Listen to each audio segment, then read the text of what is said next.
So what's the big deal with 75 yards, 225 feet? Why do you need to know that? I'm standing at the end of my driveway. Excuse the chainsaw, had a tree fall last night near the neighbors. It's almost exactly 225 feet to my garage. How do I know that?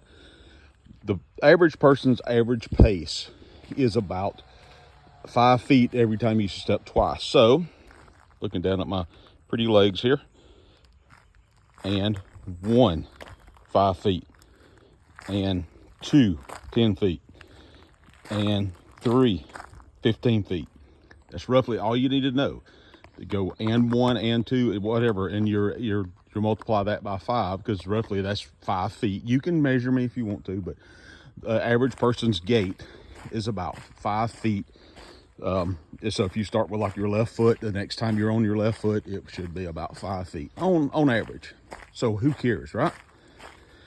If you're buying high dollar braided line, you want to maximize it.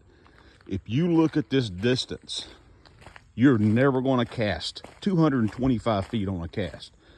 So what I do is I reverse engineer all my reels, especially my spinning reels where I use a lot of braid, where they hold 75 yards. If you look on your distance that the reels allow, you'll see that that's a lot. I mean, well, you'll see they'll hold a lot more. But I put backing on, usually cheap monofilament or whatever was on there before. And then the last 75 yards of it is the higher end stuff, the new stuff. So in other words, I can fill up 2 reels with this and it'll last for years. You guys know braid lasts a long time, but it's very expensive. Once I use it, I'll mark the box and say, hey, there's half left on here. So I know, but I set up all my reels to hold 75 yards of line roughly, whether it's fluorocarbon, monofilament, braid.